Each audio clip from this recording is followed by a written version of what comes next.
আমাকে কিছু খাবার খেতে দেবেন? আজ 4 দিন হলো আমি কিচ্ছু খাইনি। বাসর রাতে সদ্য বিয়ে করা নিজের বউয়ের মুখে এমন কথা শুনে চমকে উঠল জাঙ্কু। অবশ্য চমকে যাওয়াটাই স্বাভাবিক, কারণ জাঙ্কুকের মতে সে কোনো নিম্নবিত্ত পরিবারের মেয়ে বিয়ে করেনি। ও তো একজন ভদ্র শিক্ষিত পরিবারের মেয়েকেই বিয়ে করেছে। এর বাবা বুগাম তো একজন ভার্সিটির প্রফেসর। বিয়েতেও অতিথি আপ্যায়নে তিনি কোনো কমতি রাখেননি, সেখানে মেয়ে বলছে যে 4 দিন ধরে কিছু না খেয়ে আছে। জাঙ্কুক ব্যাপারটা বোঝার জন্য এর দিকে কিছুক্ষণ তাকিয়ে থাকলো। কাজল টানা আঁখিতে ওষুধের ভিড়, গোলাপের পাপড়ির ন্যায় ঠোঁট জোড়া অনবরত কেঁপে চলেছে। ভালোভাবে চোখের দিকে তাকালে বোঝা যায় চোখ দুটো ফোলা, বাম পাশে ঠোঁটের কোণে কি ভাঁজ। জাঙ্কুক হাত বাড়িয়ে ঠোঁটে স্পর্শ করতে গেলে একটু পিছিয়ে যায়, হাঁটু ভাঁজ করে বসে হাত জোর করে জাঙ্কুকের সামনে। আপনার আপনার যা ইচ্ছে করার আপনি করতে পারেন, আমি বাধা দেব না, কিন্তু দয়া করে কিছু খেতে দেন। না খেতে পেয়ে আমি এখন হয়তো মরেই যাব। প্লিজ আমাকে কিছু খেতে দেন, আমার পেটে অসহ্য রকম যন্ত্রণা হচ্ছে না খেয়ে। মেয়েটাকে আজ বড্ড অচেনা লাগছে জাঙ্কুকের কাছে, মনে হচ্ছে যেন তাকে সব অসহায়ত্ব এসে ঘিরে ধরেছে। জাঙ্কুক কোনো কিছুই না বলে রুম থেকে বের হয়ে গেল। বেড কভার আঁকড়ে ধরে নিঃশব্দে কাঁদছে, দম বন্ধ হয়ে আসছে তার, গলাটা যেন কেউ চেপে ধরে রেখেছে। বেশ কিছুক্ষণ পর জাঙ্কুক প্লেট হাতে নিয়ে রুমে প্রবেশ করে। জাঙ্কুকের হাতে খাবার দেখে তে এক প্রকার লাফিয়ে বেড থেকে নেমে ফ্লোরে বসে পড়ে। কিচেনে কোনো খাবার নেই, এখন রাত 1টা বাজে, তাই 2টো স্যান্ডউইচ আর একটা ডিম পোজি বানিয়ে আনলাম। আশা করছি তোমার এতে ক্ষুধা কিছুটা হলেও মিটবে। সকালটা হলে তুমি যা খেতে চাইবে তাই পেয়ে যাবে, এখন এই নিয়ে অ্যাডজাস্ট করে নাও। জাঙ্কুকের কথা হাতে কানে পৌঁছলো কিনা কে জানে, সে তো শুধু খেয়েই যাচ্ছে। 1 মিনিটের মধ্যেই সে পুরো প্লেট ফাঁকা করে ফেলে। বেড সাইড টেবিলে থাকা জগের পুরো পানিটাই সে 1 নিমেষে খেয়ে ফেলে ঘটঘট করে। স্থির দৃষ্টিতে তাকিয়ে আছে জাঙ্কুক তের দিকে। তের কার্যকলাপ দেখে চলেছে। ভেতর ভেতর রাগের সৃষ্টি হচ্ছে তার, নেহাতিতে ক্ষুধার্ত। তাই না হলে এমন রাক্ষসের মতো খাওয়া দেখে এতক্ষণে 2-4টে করা কথা নিশ্চয়ই জাঙ্কুক তাকে শুনিয়ে দিত। তে জাঙ্কুকের দিকে তাকালে দেখে সে অলরেডি তার দিকেই চোখ গরম করে তাকিয়ে আছে। জাঙ্কুক বেশ গম্ভীর স্বরে বলে ওঠে, এবার যাও, এই সমস্ত ভারী সাজ পোশাক মুখের মেকআপ তুলে ফ্রেশ হয়ে আসে। হাতে একটি টাওয়াল নিয়ে ওয়াশরুমে চলে যায়। বেশ কিছুক্ষণ পর ওয়াশরুম থেকে বের হয় সে। জাঙ্কুক তাকে টেনে নিয়ে এসে বেডের উপর বসায়। এমন ঘটনায় তে কিছুটা ঘাবড়ে যায়। জাঙ্কুকের পরবর্তী পদক্ষেপ কি হবে সেটা বুঝতে পেরে। এমনিতেই ও এক প্রকার যন্ত্রণা আর শরীরে অসম্ভব রকম ব্যথা নিয়ে বেঁচে আছে, তার উপর জাঙ্কুকের হাত চেপে ধরাতে তে ভয় কুকড়ে যায়। এই মেয়ে, কি সমস্যা তোমার বলো তো? তুমি 4 দিন ধরে না খেয়ে কেন আছো? মজা করো তুমি আমার সাথে? শেষের কথাটা চিৎকার করে বলে জাঙ্কুক বেশ ধমকের সুরে। তে সশব্দে কান্না করছে। জাঙ্কুক এতক্ষণ মনে মনে বিরক্ত হলেও এবার বিরক্তিটা তার মুখে প্রকাশ করে ফেলে।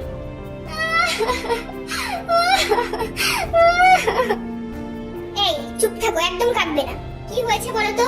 তোমাদের বাসায় কি কোনো খাবার ছিল না, নাকি আমাদের বাসা থেকে রাতে তোমাকে খাবারই খেতে দেওয়া হয়নি? আমি ক্লান্ত ছিলাম তাই ঘুমিয়ে পড়েছিলাম। রাত 10টার দিকে ঘুম ভাঙতে আমি রুমের বাইরে গিয়েছিলাম, কিন্তু কাউকে দেখতে পাইনি, তাই রুমেই বসেছিলাম। জাঙ্কুক ব্রুজোড়া কুচকেতে মুখের দিকে তাকাতে এক প্রকার আটকে উঠল। জাঙ্কুকের সবকিছু যেন অগোছালো মনে হচ্ছে। এতক্ষণ ভারী মেকআপের আড়ালে আসল মুখটা লুকানো ছিল তেল। কপালের এক কোণে দগদগে কাটা দাগ, ঠোঁটের কোণটাও কাটা, চোখের নিচে কালি পড়ে আছে, গাল দুটোতে কালশিটে পড়ে ফুলে উঠেছে। জাঙ্কুক তের ভীষণ কাছে এগিয়ে গেল। হাত দিয়ে গালটা স্পর্শ করতে তে ব্যথায় কুকিয়ে উঠল। দোহাই লাগে আপনার, আপনি আমার কাটা জায়গায় হাত দেবেন না প্লিজ, আমার ভীষণ কষ্ট হচ্ছে। তে হাঁটুতে মুখ গুজে ফুপিয়ে ফুপিয়ে কাঁদতে শুরু করে। জাঙ্কুকের কেমন জানি সবকিছু অসহ্য লাগছে। এরপর তের কান্নার আওয়াজ কিছুটা কমে আসতে জাঙ্কুক জিজ্ঞাসা করে, কি হয়েছে? আমাকে খুলে বলো, তোমাকে এমন ভাবে কে মেরেছে? বিয়েতে আমি রাজি ছিলাম না, বলেছিলাম আপনাকে বিয়ে করব না, তাই বাবা মারধর করে রাজি করিয়েছে আমাকে। জাঙ্কুক তে 2 বাহু চেপে ধরে। তে জাঙ্কুকের চোখে চোখ রেখে আরো বেশি ভয় পেয়ে যায়, কারণ মনে হচ্ছে জাঙ্কুকের চোখ থেকে এখন যেন আগুনের ফুলকি ঝরছে। তে এখন হাড়ে হাড়ে টের পাচ্ছে আবেগের বশে জাঙ্কুককে কথাগুলো বলে সে কত বড় বোকামো করে ফেলেছে। তোমাকে জোর করে বিয়ে দেওয়া হয়েছে মানে? বিয়ের আগের দিন পর্যন্ত আমি তোমাকে ফোন করে জিজ্ঞেস করেছিলাম তে তুমি কি বিয়েতে রাজি? তুমি কি বলেছিলে? হ্যাঁ তুমি বিয়েতে রাজি। সবকিছু তোমার ইচ্ছে মতোই হচ্ছে। তাহলে এখন এসব কথা আসছে কোথা থেকে? জানবো বেড সাইড টেবিলের উপর থাকা জগটা আছড়ে ভেঙে ফেলে। দুই হাত দিয়ে তার কান চেপে ধরে ঘন ঘন নিঃশ্বাস নিতে থাকে। ভেতর থেকে চাপা কান্নার আওয়াজ বেরিয়ে আসছে তার। জাঙ্কুক রাগে হিতাহিত জ্ঞান হারিয়ে তের গাল দুটো এক হাত দিয়ে চেপে ধরে, অন্য হাত দিয়ে তের এক হাত তার পেছনে মুড়িয়ে ধরে। আমাকে এক্ষুনি সব সত্যি কথা বলবি তুই। তোর কি অন্য কোথাও প্রেমের সম্পর্ক আছে? তুই কাপা কাপা গলায় বলে, না না, আমার আমার কারোর সাথে কোনো সম্পর্ক নেই। আমি আমি শুধু আপনার স্ত্রী। সকালে ডাইনিং টেবিলে জাঙ্কুক হাত মুঠো করে বসে আছে। মেয়েড এসে জাঙ্কুকের সামনে খাবার প্লেট রাখে। Your breakfast sir. জাঙ্কুক লোকটির দিকে একবার তাকিয়ে প্লেটটা হাতে নিয়ে উঠে দাঁড়ায়।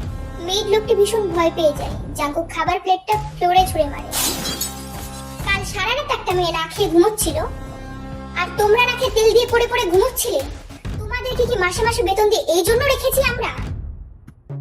জাঙ্কুকের চিৎকার শুনে বাসার সকল মেয়েরা জড়ো হয়ে যায় ড্রয়িং রুমে। জাঙ্কুক সামনে থাকা মেয়েটির কলার চেপে ধরে। Answer me damage. জাঙ্কুকের চেঁচামেচিতে জিন এবং নামজু ছুটে আসে ড্রয়িং রুমে। কি হয়েছে বাবা, তুই আমার চিৎকার চেঁচামেচি শুরু করেছিস কেন? এক সেকেন্ড আম্মু, তার আগে আমি আব্বুকে কিছু প্রশ্ন করতে চাই। আচ্ছা আব্বু, তুমি আমার বিয়েতে তোমাদের জন্য পুত্রবধূ আর আমার জন্য স্ত্রী এনেছো, এম আই রাইট? হ্যাঁ তাই তো। আব্বু, আমি কি এমন একজনের সাথে সারা জীবন সংসার করব যে কিনা আমাকে ভালোবাসা তো দূরে থাক, আমাকে বিয়েই করতে চাইনি? জোর করে বিয়ে দেওয়া হয়েছে যাকে আমার সাথে। তোমরা খুব ভালো করেই জানো আমি কাউকে জোর করা একদমই পছন্দ করি না। কেনই বা আমি একটা মেয়েকে আমার সাথে জোর জবরদস্তি রাখতে যাব, তোমরা বলতে পারো? ছেলের কথায় আরেম সাহেবের চোখ জোড়া এবার কপালেই উঠে গেল। তুই এসব কি কথা বলছিস জাঙ্কুক? বিয়েটা তো দুই পরিবারের ইচ্ছেতেই হয়েছে। আর সব থেকে বড় কথা, তুই আর তে বিয়ের আগে দেখা পর্যন্ত করেছিস, কথাও বলেছিস। তাহলে আগে কেন আমাদের জানাসনি তুই? আব্বু, আমি তখন নিজেই কিছু জানতাম না, কারণ তুই আগে আমাকে কিছুই জানাইনি। কাল রাতে আমি জানতে পারি ওর বাবা রীতিমতো উপর টর্চার করে ওকে বিয়েতে রাজি করিয়েছে। ওয়েট, আমি তাকে ডাকছি, তোমরা ওর মুখ থেকেই শুনে নাও। তে সবেমাত্র আলমোড়া ভেঙে ঘুম থেকে উঠে বসতে যাচ্ছিল। জাঙ্কুকের হাত টেনে ধরে বেড থেকে নামায়। এই কিছু বুঝে ওঠার আগেই তাকে হিড়হিড় করে টানতে টানতে ড্রয়িং রুমে নিয়ে আসে। একসাথে এতজনকে দেখে তে বেশ ভয় পেয়ে যায়। জাঙ্কুক তের একদম কাছে গিয়ে হাত দিয়ে তের মুখটা আলতো করে ধরে নামজুর এবং জিনকে দেখাতে শুরু করে। আব্বু আম্মু দেখো, দেখেছো কি অবস্থা চোখ মুখে? 4 দিন নাকি ওকে কিছু খেতেও দেয়নি। আরেম মাথা নিচু করে দীর্ঘশ্বাস ছাড়ে। তীর জন্মের পর আমরা অন্য শহরে চলে আসি, কিন্তু বুগামকে বলে আসি, বুগাম তোর মেয়েটাকে আমাকে দিবি? আমি তোর মেয়েকে আমার ছেলের বউ করতে চাই। আসলে দুই বন্ধুর মধ্যে সম্পর্কটাকে আরো বেশি গভীর করতে চেয়েছিলাম বলেই তোমাদের বিয়ে দিতে চেয়েছিলাম, কিন্তু একবারের জন্য ভাবিনি এই নিয়ে এত কিছু হয়ে যাবে। আচ্ছা তেমা, তুমি এই বিয়েতে রাজি নও কেন? আমাদেরকে কি তোমার পছন্দ না, নাকি জাঙ্কুককে পছন্দ না? কোনটা বলো আমাকে। তুমি যদি বলো তাহলে আমি নিজ দায়িত্বে তোমাকে তোমার বাসায় গিয়ে দিয়ে আসবো। এই পর্যায়ে এসে তে আরেমের পায়ে ধরে কান্না শুরু করে দেয়। আপনার দুটি পায়ে পড়ি, আমাকে তাড়িয়ে দেবেন না। আমি সংসার করব, সব দায়িত্ব পালন করব আমি, কিন্তু প্লিজ আমাকে বাসায় দিয়ে আসবেন না, নয়তো বাবা আমাকে মেরেই ফেলবে আপনাদের অসম্মান করেছি বলে। আচ্ছা আচ্ছা ঠিক আছে, তাহলে এবার বলো তুমি বিয়েতে রাজি ছিলে না কেন? না মানে আসলে আমি এই বিয়েটা করতে ভীষণ ভয় পেয়েছিলাম। কি? কিন্তু কেন তেমা? জাঙ্কুক ব্রু কুঁচকে তের দিকে তাকিয়ে আছে। আসলে আমি এই বিয়েটা করতে ভয় পেয়েছিলাম, কারণ আমি ভাবছিলাম আপনাদের সাথে আমি মানিয়ে নিতে পারবো কিনা। আমার বাবা ভার্সিটির একজন সামান্য প্রফেসর, সেখানে আপনারা এত বড় বিজনেসম্যান, এত বড় লোক, আপনাদের সাথে কি আমাদের যায় কোনোভাবে বলুন? আরেম সাহেব এবার হো হো করে হেসেই দিলেন। শোনো পাগলি মেয়ের কথা। মা, তুই এসব কি ভাবছিলি আমাদের সম্পর্কে? শোন মা, তুই হচ্ছিস আমার প্রাণপ্রিয় বন্ধু বোগামের একমাত্র মেয়ে। তোর বাবা আর আমি একসাথে পড়াশোনা শেষ করেছি। তোর বাবার ইচ্ছে ছিল শিক্ষাদান করা, আর আমার ব্যবসায়ী হওয়া, ব্যাস এইটুকুই। না হলে আজ আমরা দুইজন ভালো বন্ধু, ভালো বিজনেস পার্টনার হতাম, বুঝলি? জাঙ্কুকের এখন খুবই শান্তি লাগছে। একটু আগে পর্যন্ত থেকে হারানোর ভয় তাকে একদম জেগে বসেছিল। সো সমস্ত ডাউট ক্লিয়ার, এবার সবাই চলো খেতে বসি। জাঙ্কুকের কথায় আরেম এবং জিন খেতে বসে পড়ে। হে ইউ, তুমি এখন আমার প্রশ্নের উত্তর দাওনি। মেয়েটি এবার চমকে ওঠে। স্যার, ম্যামকে কাল রাতে আমি খাবার দিতে গিয়েছিলাম, কিন্তু দরজা বন্ধ ছিল, আর নক করার পরেও ম্যাম সাড়া দেয়নি, তাই ঘুরে চলে আসি আমি। যাকে ছাড় এবার জাংকুক, আই খেতে বস। জাংকুক মোবাইলটার দিকে একবার তাকিয়ে জিন বেগমকে আলতো করে জড়িয়ে ধরলেন। I am already late. আব্বু আম্মু তোমরা খেয়ে নাও, আমি আসছি। আর হ্যাঁ, সন্ধ্যায় সমস্ত প্রোগ্রাম তোমরা অ্যারেঞ্জ করে নিও, আমায় কল করতে হবে না, আমি ঠিক টাইম মতো চলে আসবো। তে এক পাশে দাঁড়িয়ে শাড়ির আঁচলের এক কোণ আঙুলে পেঁচাচ্ছে আবার খুলছে।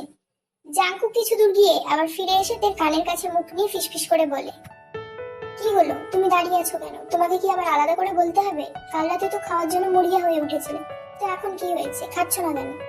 খিদে নেই নাকি? জি না। এতটুকু বলতেই জাংকুক তের ঠোঁটে আঙুল দিয়ে চুপ করিয়ে দেয়। রাত্রির জন্য রেডি থেকো, কাল রাতের পাওনাটা কিন্তু আজ রাতে সুদে আসলে বুঝে নেব। জাংকুকের ঠোঁটে লেগে আছে দুষ্টু হাসি, এর গালটা অটোমেটিকলি লাল হয়ে ওঠে। রাত্রিরে রিসেপশন পার্টিতে রেড কালারের গোল্ডেন জর্জেটের পার বসানো ভারী একটি লেহেঙ্গা পরেছে তে, হাত ভর্তি মেরুন কালারের কাচের চুড়ি, তার সাথে বেশ কিছু হীরের গয়না।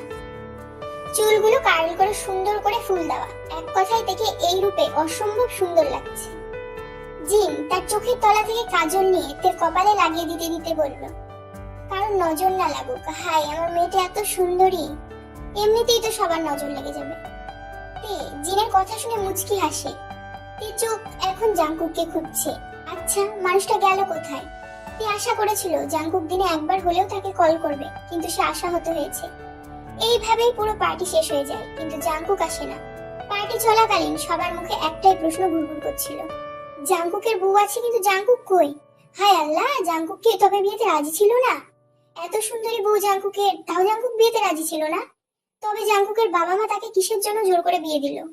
জাংকুক কি সত্যিই বিয়েতে রাজি ছিল না?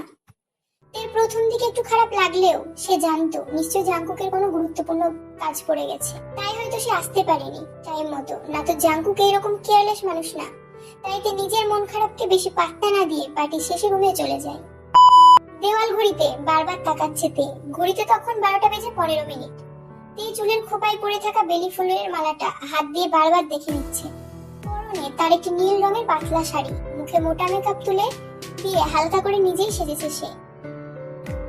ব্যালকনিতে দাঁড়িয়ে জাংকুকের আসার অপেক্ষা করছে তে। আজ তে সেজেছে শুধুমাত্র জাংকুকের জন্য। কাল রাতে হয়তো প্রতিটা ছেলের মতনই জাংকুকের জন্য রাতটা খুবই স্পেশাল ছিল, কিন্তু তের জন্য তার মনের আশা আর পূরণ হয়নি। তাই তে আজ জাংকুকের জন্য নিজেকে মোহনীয় করে তুলেছে। সে আজ তার সবটা উজাড় করে দেবে জাংকুককে। তার স্ত্রীর দায়িত্ব পালন করবে সে, সারা জীবন একসাথে থাকার প্রতিজ্ঞা করবে। হঠাৎ গাড়ির আওয়াজ পেতেই মেন গেটের দিকে তাকায় জাংকুক। চলে এসেছে ভাবতেই সমস্ত লজ্জারা এসে ঘিরে ধরে তাকে, বুকের মধ্যে ধুকপুক করতে শুরু করেছে। জাংকুক আসতেই তে তাড়াতাড়ি করে গিয়ে দরজা খুলে দেয়। কি ব্যাপার, তুমি এখনো ঘুমা?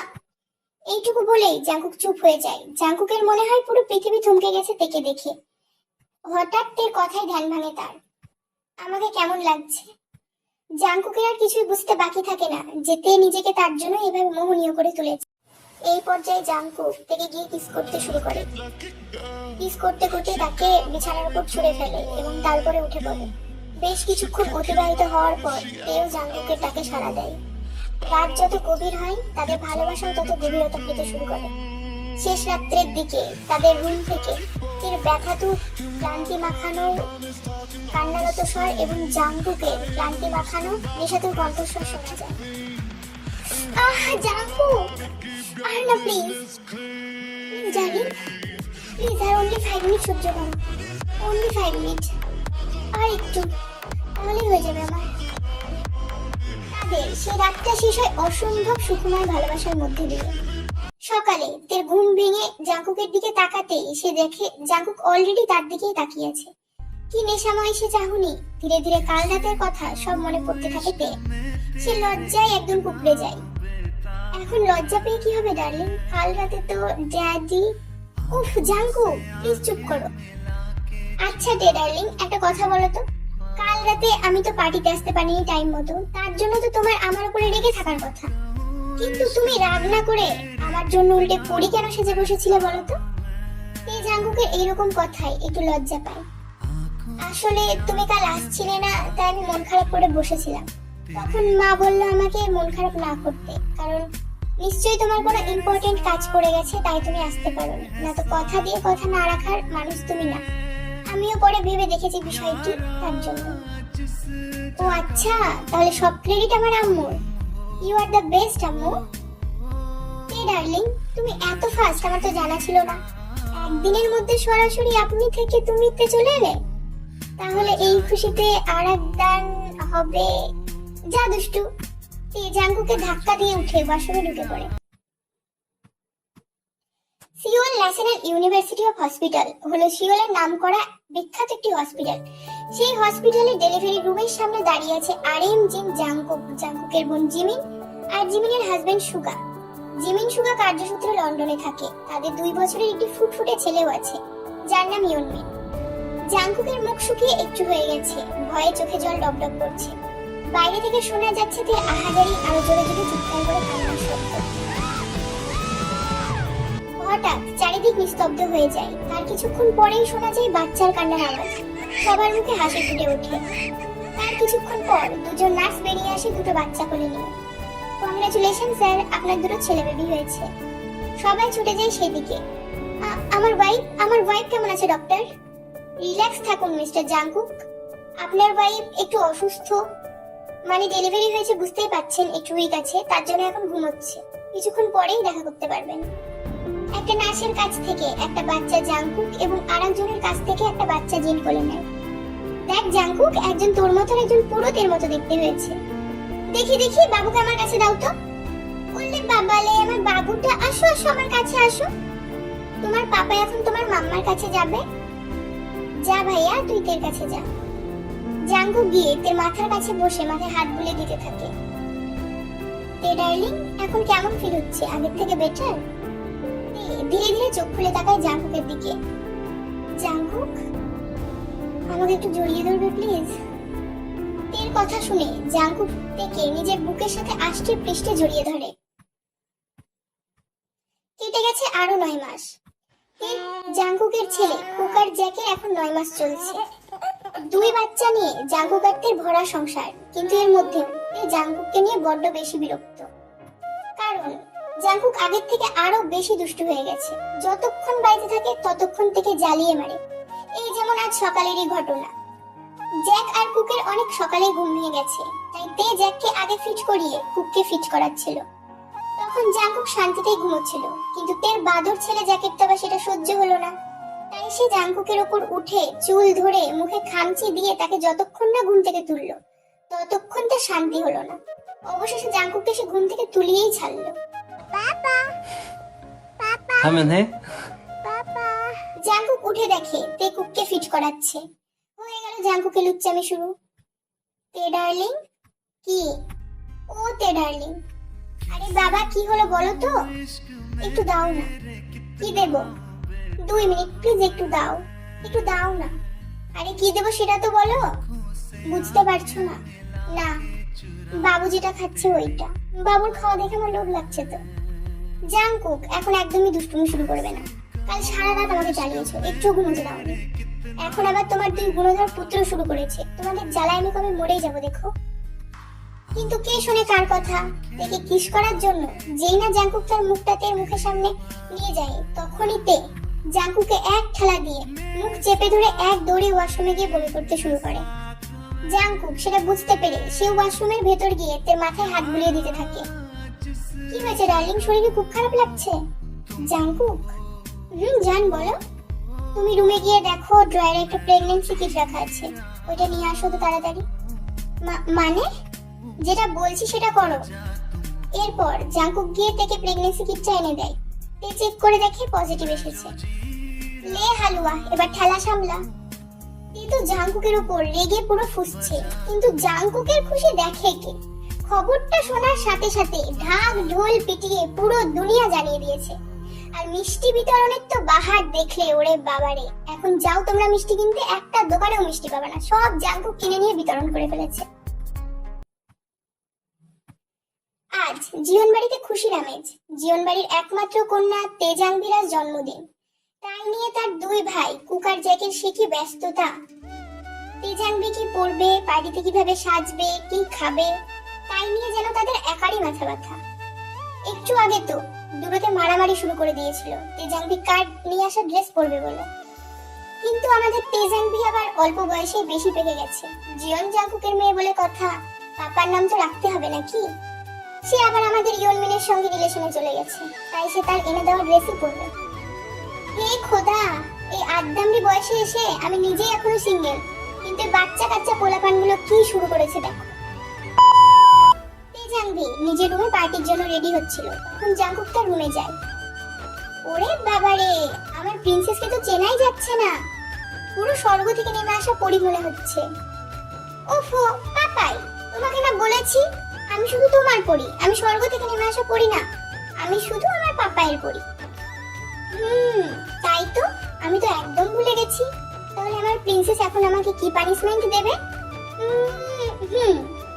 তোমার পানিশমেন্ট এই যে তুমি এখনই আমাকে একটা হামি দেবে। ওরে বাবালে, আমার প্রিন্সেস আমার কাছে হামি চাই আর আমি দেব না, এমনটা কখনো হতে পারে? বাবা মেয়ের আদিক্ষেতা শেষ হলে এবার নিচে চলো, তেজু কেক কাটবে তো, সবাই ওয়েট করছে নিচে। দেখেছো পাপাই মাম্মা কি বলছে, আমি আর তুমি নাকি আদিক্ষেতা করছি। আরে প্রিন্সেস, তুমি বুঝতে পারছো না, তোমার মাম্মার তো হিংসে হয় আমি তোমাকে বেশি ভালোবাসি বলে। আচ্ছা মামা পাপাই তোমরা এসো, আমি বরং গিয়ে দেখি আমার বাদর ভাই দুটো আবার কিছু নিয়ে ঝামেলা শুরু করেছে কিনা। তেজাংবি রুম থেকে বেরিয়ে যেতেই জাংকুক বলে, তে ডার্লিং চলো না, কুক জ্যাক আর তেজুর জন্য আমরা একটা ভাই বোন নিয়ে আসি। বুড়ো বয়সে ঢং দেখলে বাঁচি না, যত সব ভীমরতি। আজ বাদে কাল মেয়ের জামাই আসবে, ছেলেদের বউ আসবে, এখন উনি আবার ছেলে মেয়ের জন্য ভাই বোন আনার ব্যবস্থা করবে, যত সব ঢং। কি বলো তুমি? রোজ রাত্রে এই বুড়ো জাংকুকের শরীরের জোর দেখেও এখনো সন্দেহ আছে তোমার? এরই মধ্যে জিমিন এসে ডাকতে শুরু করে, ভাইয়া ভাবি নিচে চলো, সবাই ডাকছে তোমাদের, কিছু কেক কাটবে তো। দাঁড়াও তে ডার্লিং, আজ রাতে তুমি টের পাবে, আমাকে বুড়ো বলেছো না, আজ রাতে তুমি বুঝবে মজা। শুধুমাত্র তোমার কথা ভেবে জেন্টাল থাকি তো, এই জন্য তুমি ভাবো আমার গায়ে জোর কমে গেছে, আজ তোমাকে দেখাবো। এরপর তারা তিনজনই নিচে ড্রয়িং রুমে আসে, যেখানে সমস্ত কিছু ডেকোরেশন করা হয়েছিল। এর মধ্যেও জাংকুক থেকে চোখ দিয়ে শাসাতে ভুল করেনি। Happy birthday to you, happy birthday to you, happy birthday dear তেজাংবি, happy birthday to you. Cake কাটার পর্ব শেষ হতে জাংকুক তে আরএমজি, জিমিন সুগা, কুক জ্যাক ইয়নমিন, তেজাংবি এবং জাংকুকের অ্যাসিস্ট্যান্ট জিহু সকলে মিলে একটা ফ্যামিলি ফটো তোলে।